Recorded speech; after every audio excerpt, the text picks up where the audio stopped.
the roadmap, escaping the maze of madness, which is what it is, we should know what they're doing. We should expose what they're doing. But if we don't see the big picture in which that is happening, we'll never find an answer to it. The more we understand the size of the conspiracy, the more we find the answers to the conspiracy. So that's the roadmap.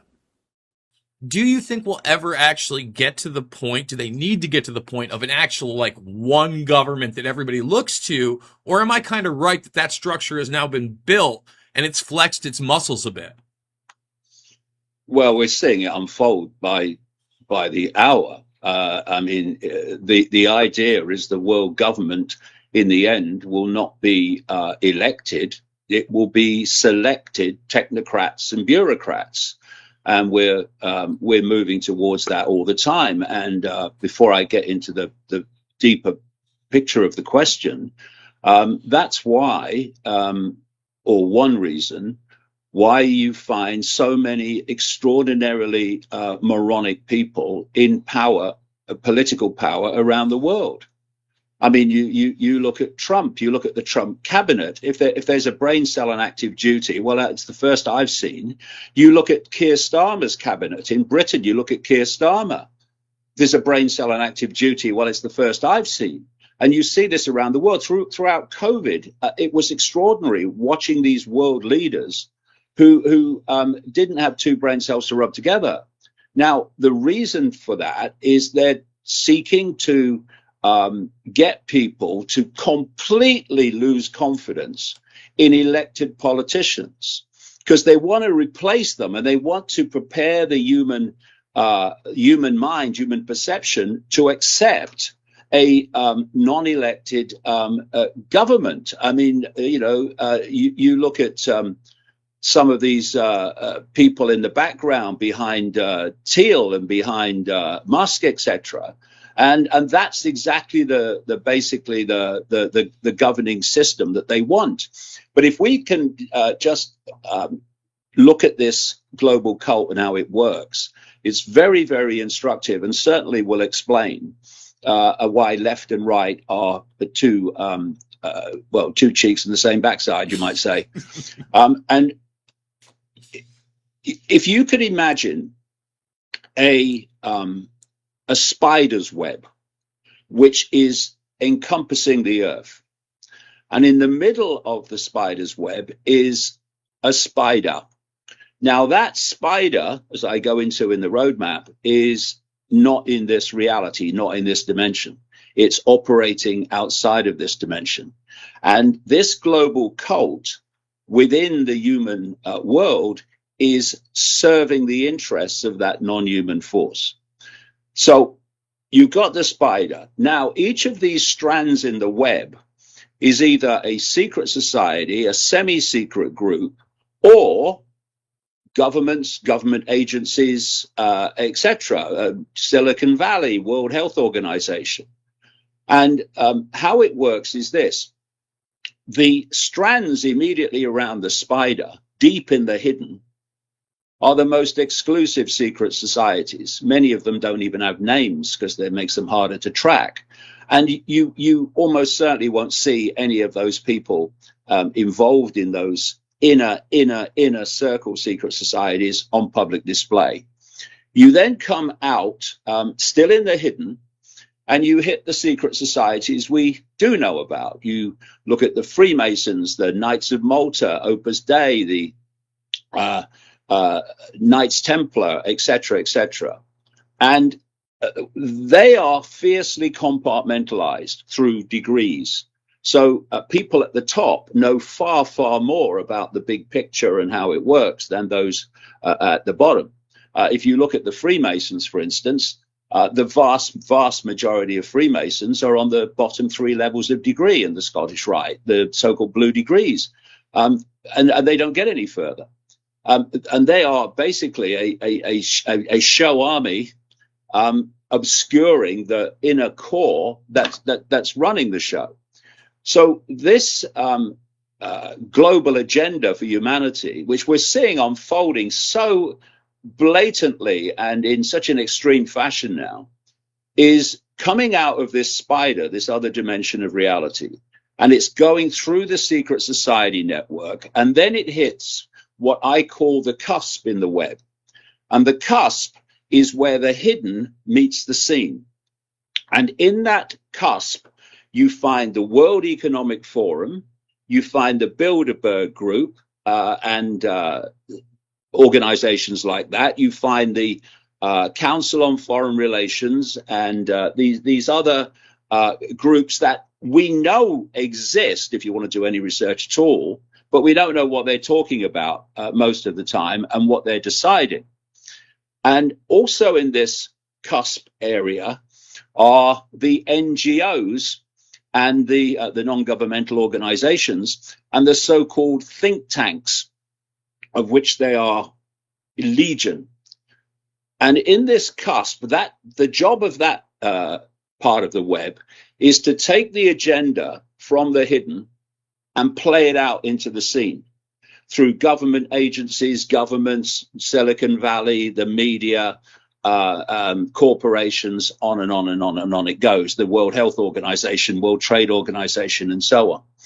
And so if you come out into the world of the seen, at that point, everything, to most people anyway, seems totally random. So you see corporations that don't seem to be connected. You see Silicon Valley, where they don't seem to be connected in the same way as they really are. And you see the World Health Organization and governments and what's happening. It's confusing, it's bewildering, it's meant to be. And it's what the hell's going on? The point is that these organizations, too, are fiercely compartmentalized, because most people in the World Health Organization have no clue what it's really for. It's to dominate and dictate world health policy worldwide through all governments. That's what it was created by the Rockefellers to do in 1948. And now a Rockefeller gopher called Bill Gates is running the show through this corrupt frontman Tedros. And we saw all that going on with COVID. So these organizations are fiercely compartmentalized.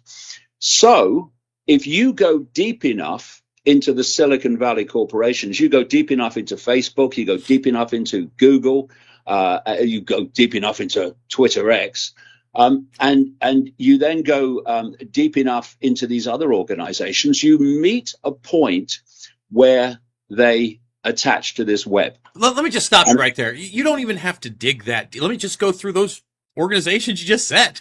I mean, first of all, you talked about Facebook.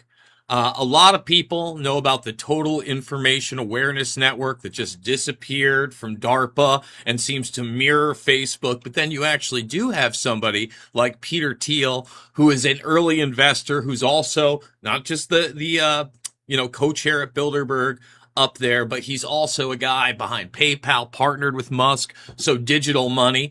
You look at Musk, and Musk's the number one defense contractor on the planet. I mean, the idea that he's like fighting the system is one of the most ridiculous things I've ever heard of.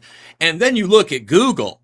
I mean, God, people, if you think that this is a private company, just because it's traded on the stock market, again, defense contractor, partnered with NASA, was given the initial algorithm through the National Library Initiative from DARPA and NASA, have claimed quantum supremacy in AI. They have the number one search engine in the world. They have the number one platform in the world, Android, Chromebooks that are in your kids. I mean, I keep going because the number two platform in the world search engine is the number one video platform in the world, which is YouTube, which they bought for $8 billion years ago, right around the time that they changed from Don't Be Evil to Take That Off the Wall.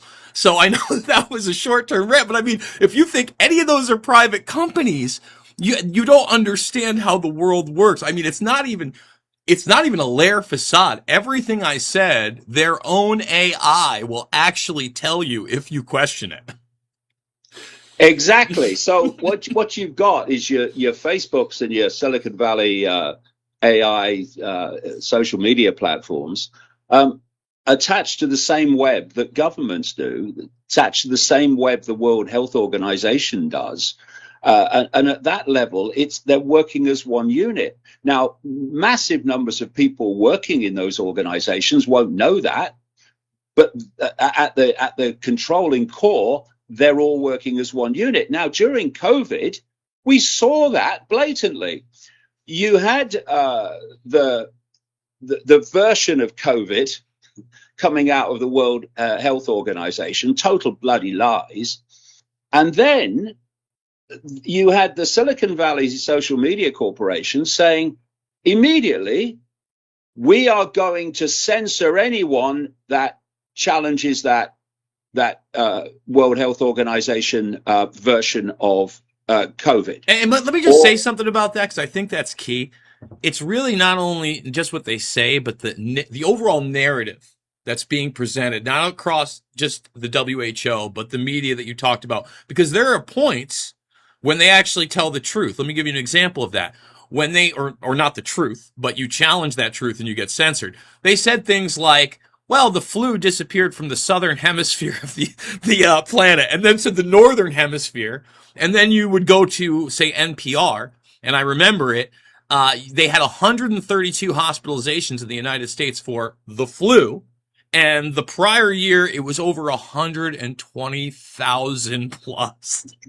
Okay, so you point that out, that they're saying that the flu disappeared. This was the side narrative they admitted to, but not the narrative they were projecting. If you put that on social media, if you dared to even quote them in a manner that challenged the greater narrative with their own words, censored. So, what people would say, who were looking on at this, is why would the Silicon Valley social media platforms be censoring anyone challenging the World Health Organization? That doesn't make sense. But when you think that you go deep enough in the World Health Organization and deep enough in the Silicon Valley social media platforms, you attach to the web.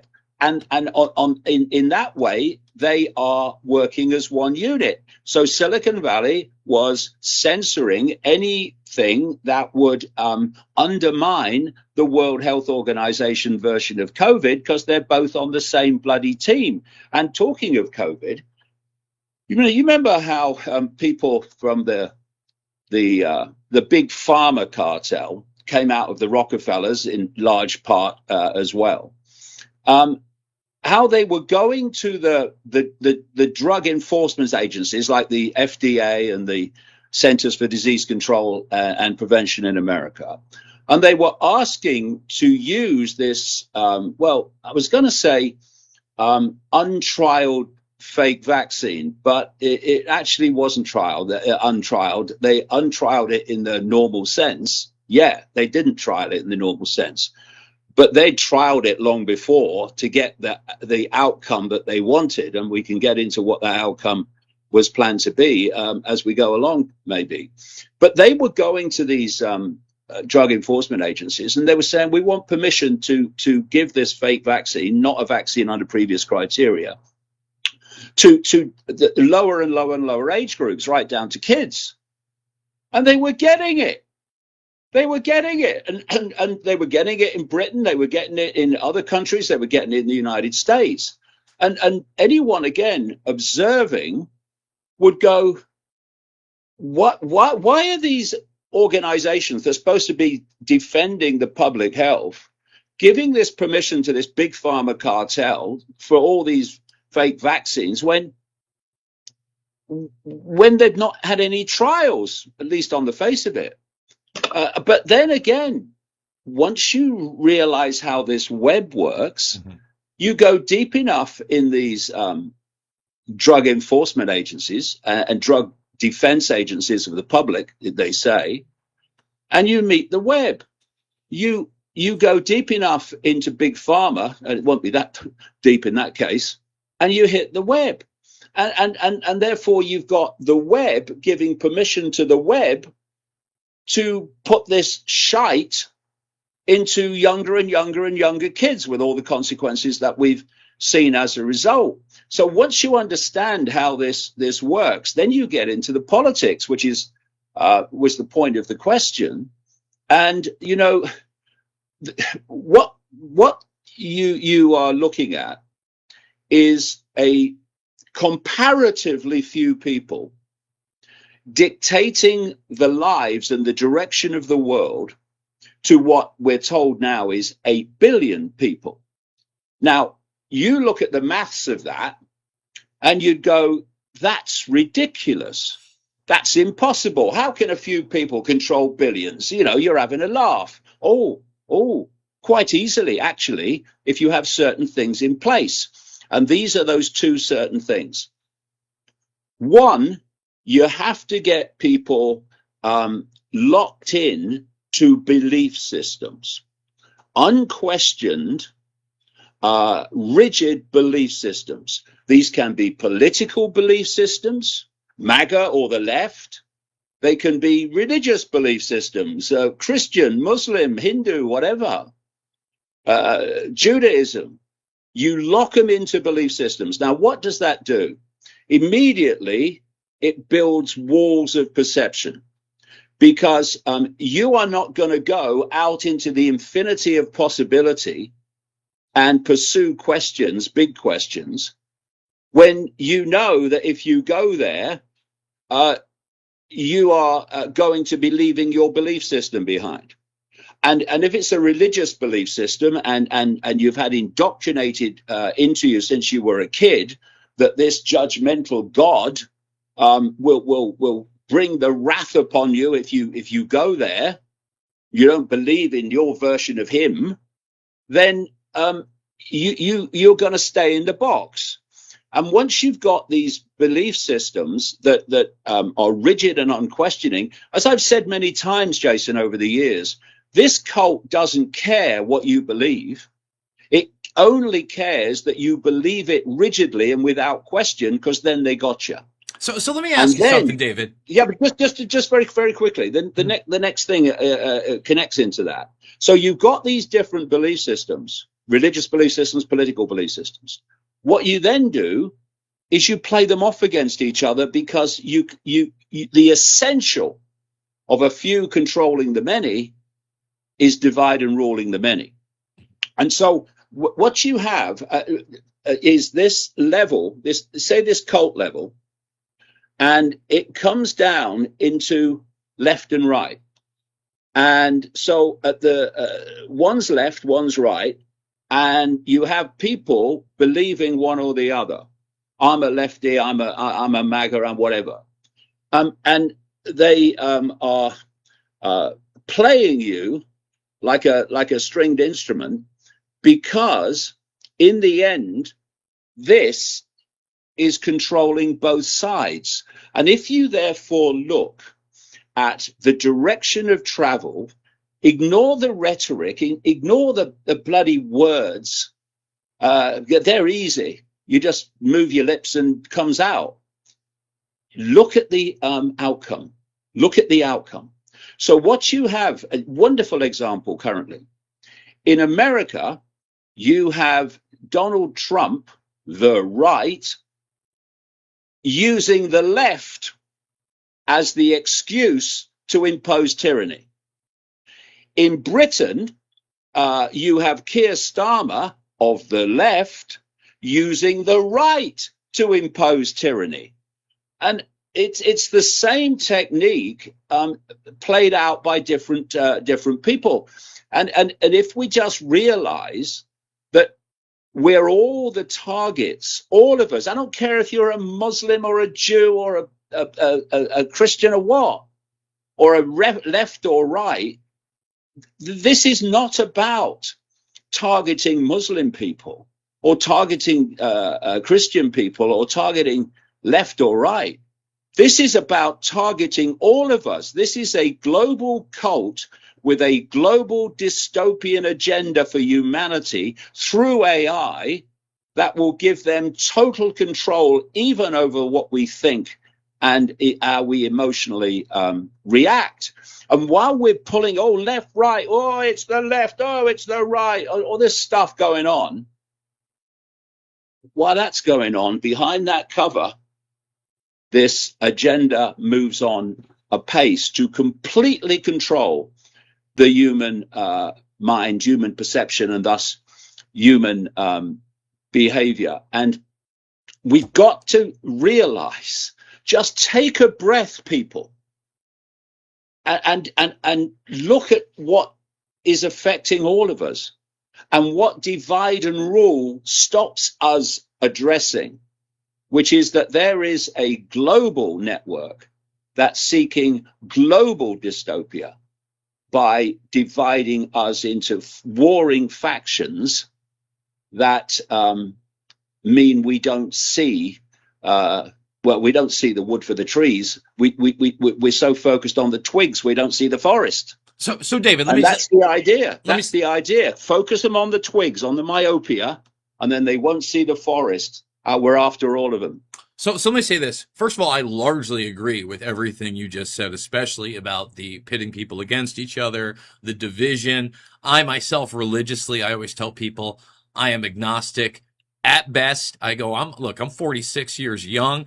I barely know this much about what's gone on in my lifetime. Forget about 100 years, 1,000 years, 4,000 years, whatever. Again, large part, I'm reading other historians' work, if that, synopsis. I don't have the cultural context. But at the same time, one of my biggest questions, and this is before we get into the AI, and kind of what scares me a little bit about these people having this kind of power technologically over the rest of the planet. You just mentioned that a lot of these, people that are still in charge, they're generational, and they have been able to control large populaces. Just the fact in 2025 that we literally legitimately have rule by bloodline outwardly in places like Saudi Arabia, even in places like England, where you can joke on King Charles and act like those people don't have power. They have plenty of power. King and queens of the Netherlands, we still have this. It's still happening. Why is it that with so many of these quote unquote secret societies, at least outwardly, you talked about the left and right handed path, right? You see that in esoterica, in symbolism. You see this occult bent constantly. And even in something like the Bohemian Grove, which, essentially started here in the United States in the 1870s, was a bit co-opted. A guy named Bromley, who was their high priest. I have his autobiography. I got a bunch of their annals. But he went over, got a lot of the Eastern mysticism, brought the owl over. They have the cremation of care. It's clearly an opening ceremony where they're in druidic robes. They're doing a ritualistic sacrifice of their consciousness before people. Why is there an occultic bent on these things, as opposed to traditional religions, in a sense, I would say? Well, I mean, if you go deep enough into traditional religions, you hit the same thing. Mm-hmm. It depends what level of the religion you're accessing. Okay. My approach, Jason, over the last 36 years has been one of knowing, not least given what I've just said earlier about what we can actually see, knowing that whatever I know or think I know, there's always more to know. And what that does is it constantly drives you deeper and deeper and deeper in the rabbit hole, because you know that whatever you know, there's always more to know. There was an ancient Greek philosopher, Socrates, who said words to the effect of, true knowledge is to know you know nothing. And so you never stop. And what I've seen in not all of it, but great tracts of the alternative media, it's gone so far, and it's focused on the political level of this, and the level of Silicon Valley, etc., World Health Organization. But it's stopped, and it's gone round and round and round like an eddy in the river while the river flows past. And that river represents all the vastness of knowledge that there's still to know. And so what I've constantly done is gone deeper and deeper in the rabbit hole by asking the key question, why? Why? Keep asking it. Why? Well, this is how it works. Why? What's behind it? Why do they do that? What do they get from that? And when you talk here about the occult, One of the things that I focus on in part of the roadmap is why these people, these elite, are into Satanism. Well, pedophilia as well, and that's connected big time. But Satanism, let's take that. And again, why? In the early 1990s, when I was putting together this global cult and how it worked, it seems a long time ago now, I found when I was researching these major cultists, elitists, players in this, that invariably it was leading to Satanism and pedophilia. So it's like, why? And then as the years passed, I started to realize something that made sense of it. We can't understand what's happening in this reality unless we understand that it's being manipulated from another reality. And if you look around the ancient world, not you see pantheons of gods. You've got the Greek pantheon and Zeus and all these others, and you've got the Egyptian pantheon, these pantheons of groups of gods. But if you do the research, you find that these pantheons of gods existed all over the world. Many of them still do. And they are worshipped and were certainly worshipped in the ancient world. So my next question was, who are these bloody gods that they were worshipping to? Yes, they use different names because they were different languages and different cultures, but they were actually talking about the same gods. So what are these gods? Well, it turns out that they are these manipulators in this other dimension, which the cult is serving. So then I was looking at how these elitists are into Satanism and human sacrifice, literal human sacrifice, not least of kids. And then you go, well, hold on a minute. In the ancient world, they were sacrificing kids, young virgins to the gods, openly, because it was their culture. So how does this all fit together? What brings it together is this non-human force operating in another dimension, which interpenetrates this one. Well, we can't see it because of reasons I've talked about. These so-called gods, they're not gods, they're a bunch of prats. They feed off human energy, but they feed off a particular type of human energy, low vibrational human energy, all based around the base emotion of fear.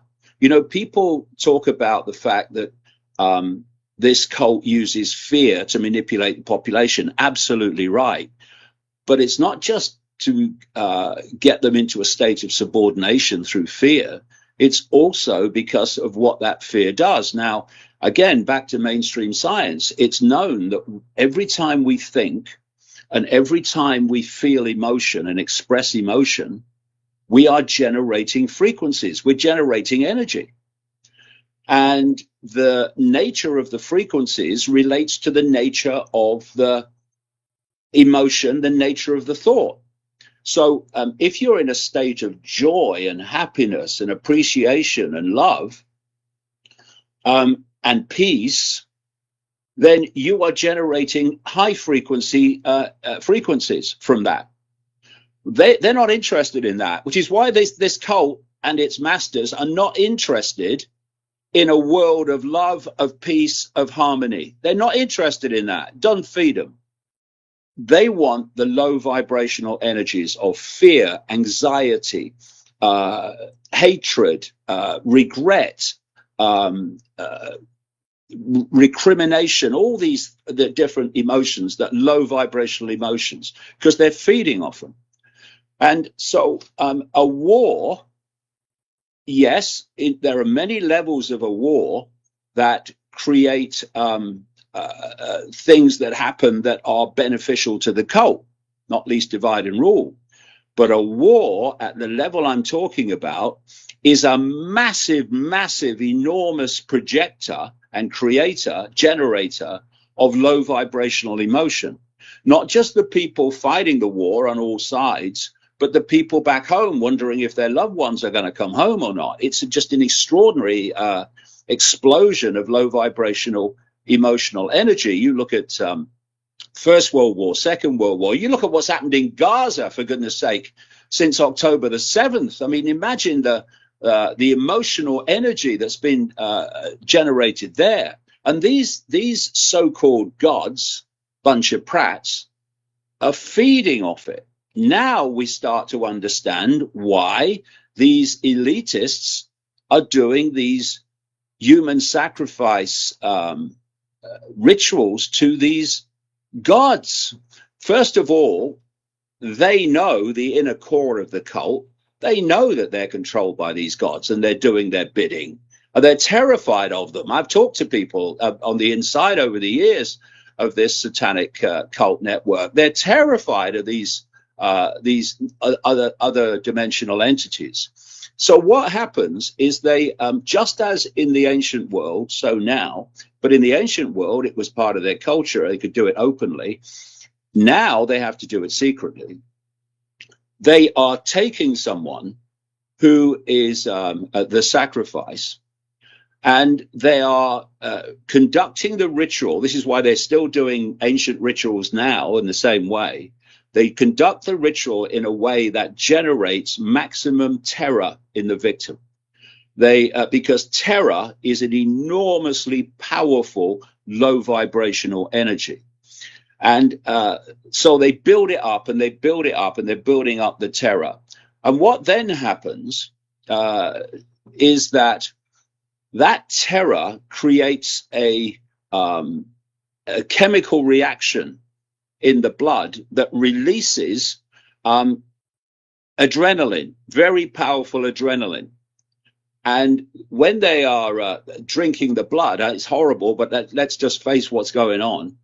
When they're drinking the blood in these human sacrifice rituals, it's laced with this adrenaline. And I've talked to people who've observed this, seen this, and they say these people go absolutely crazy. It's like a drug to them once they start drinking it. And here we have the adrenochrome story before our eyes. And if I'm looking at you and you are in a really emotional state, I can see from your facial expressions and your body language, you're in an emotional state. What I can't see, because it's outside of visible light, is the energy that emotion is giving off. Why? Because it's an astral frequency. It's going into this astral dimension where these entities are, and they're overseeing from this astral dimension this sacrifice, and they're feeding off the energy of terror that is emitted by the victim. So when I was looking at these ancient satanic human sacrifice rituals, and they were saying, "Oh, we're doing it as a gift to the gods." Again, my question was, why?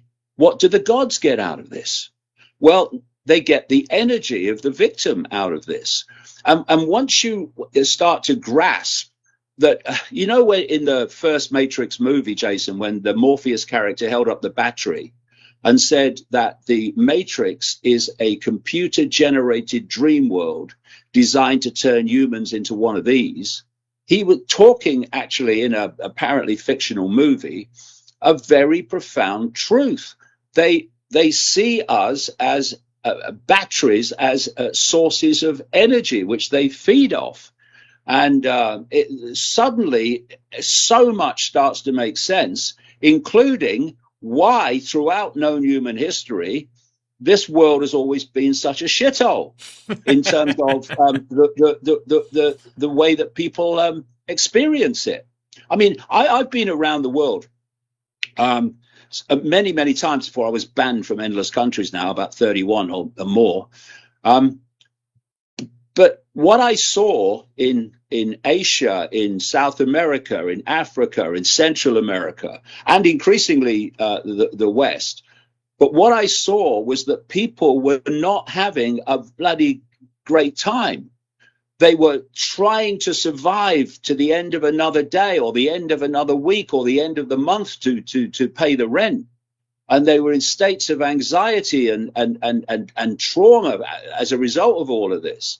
Well, that's the vast majority of humanity. Just think of the energy that's giving off. So the let me ask you emotional something energy about that's that. giving off. Because before we get into the AI, I kind of want to hit more of the esoterica just a little bit. Right. But you just hit on something. It's kind of like throughout history, there is this eternal struggle of good and evil.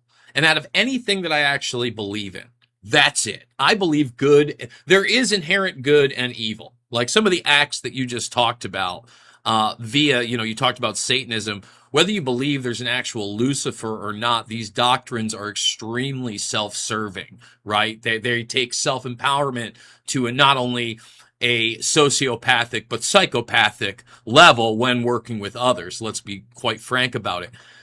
Do you think that we can get beyond what we are as a humanity on this planet? Is there always going to be an eternal struggle of good and evil? Do both forces have to exist?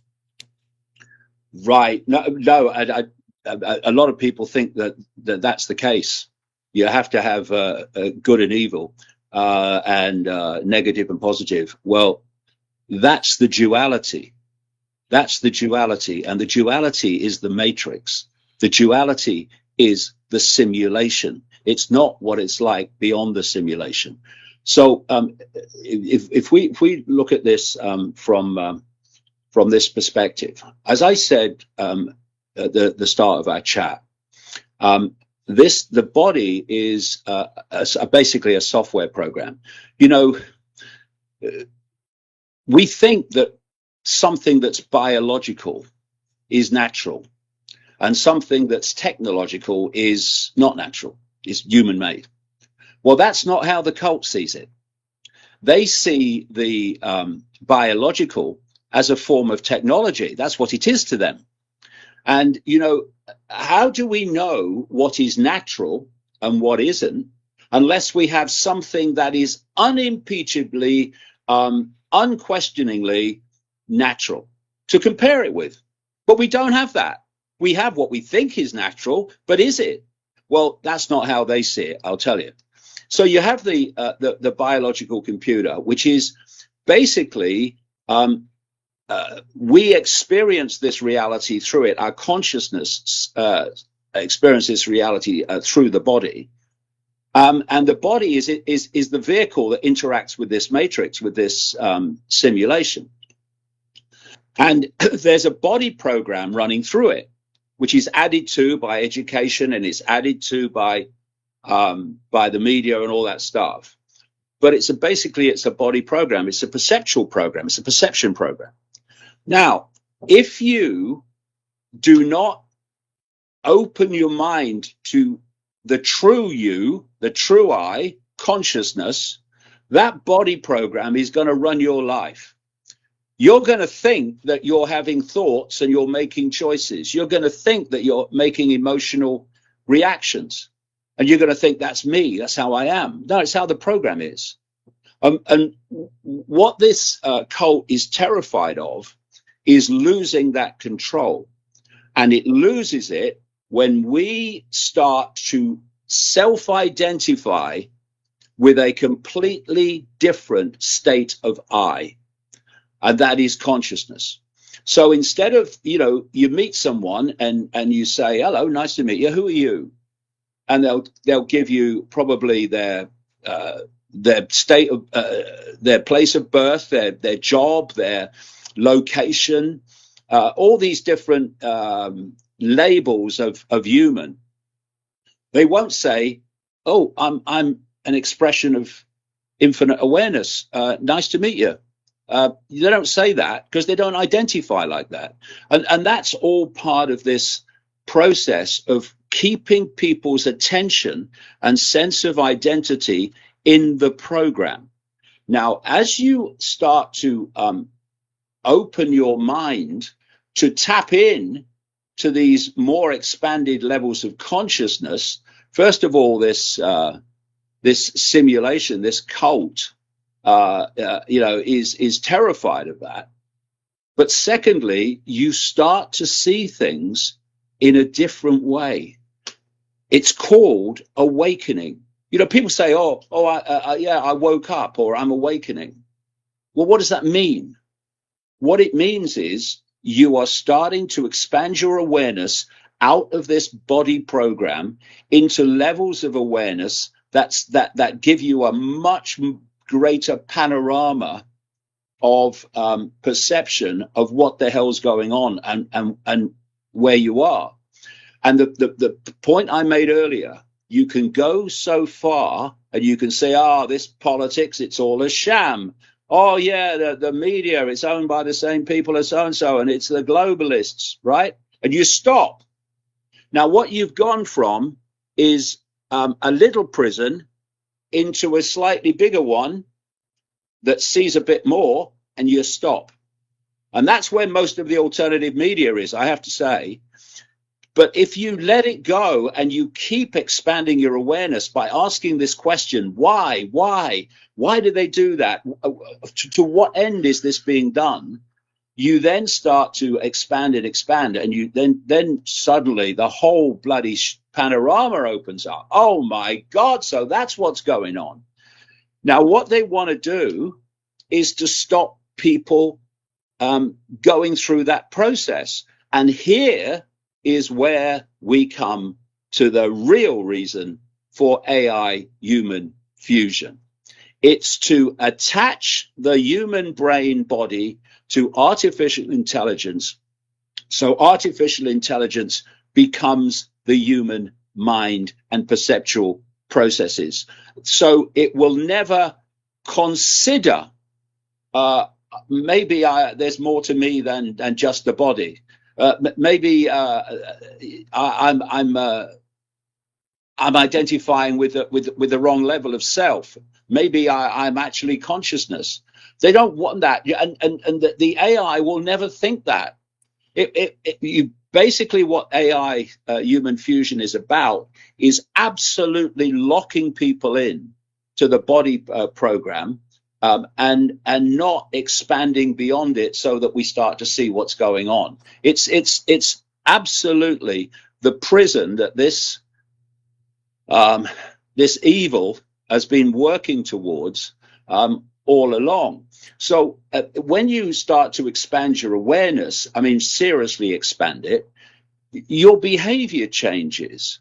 You see that all this fighting that's going on and all this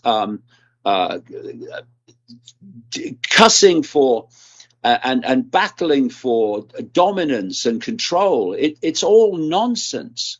My philosophy, as I think you said in the opening, is simple.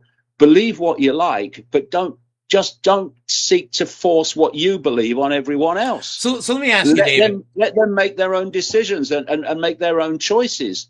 But unfortunately, we don't only have these belief systems. We seek to impose our belief system on everyone else. And that's when the divide and rule comes along. But you see, up to this point, because if you want to control billions and there are comparatively few of you, which is what the situation is, then you have to get the billions at war with themselves, and you have to get them in a situation where they're so busy fighting each other, they're not looking up and seeing how you're controlling everybody, including those they're fighting, and therefore you are seeking to divide people all the time and into these belief systems. Once you start expanding your awareness, you start to basically rise above it, and you're looking at it and you think it's all nonsense. What are you fighting him for? Why are you seeking to dominate this person for? Why can't you just have your own belief system and get on with your life? Why do you have to impose it on everyone else? And it's this level of the divide and rule that creates the divide and rule in many ways. People want to be a Muslim, they'll be a Muslim. If you want to impose it on me, I have a problem with that, mate. Big time. Same with any other religion or any other belief system. And this is what they are seeking to do, is to shut out this expansion of awareness, which more and more people are having, by the way, where they're starting to see the world in a different way, to stop that happening by connecting to AI, where AI becomes the human mind. And I mentioned earlier Ray Kurzweil, the Google executive. He said some years ago, he gave us a year. He said by 2030, humans will be connected to artificial intelligence. And once that's happened, artificial intelligence will do more and more of human thinking until human thinking is negligible, which means deleted. If you want to read more and watch more of my content, then go to the description under the video where you can buy my books. The latest one is The Roadmap, where you can get tickets for public events, and how you can subscribe to a fantastic video channel called Iconic, iconic.com.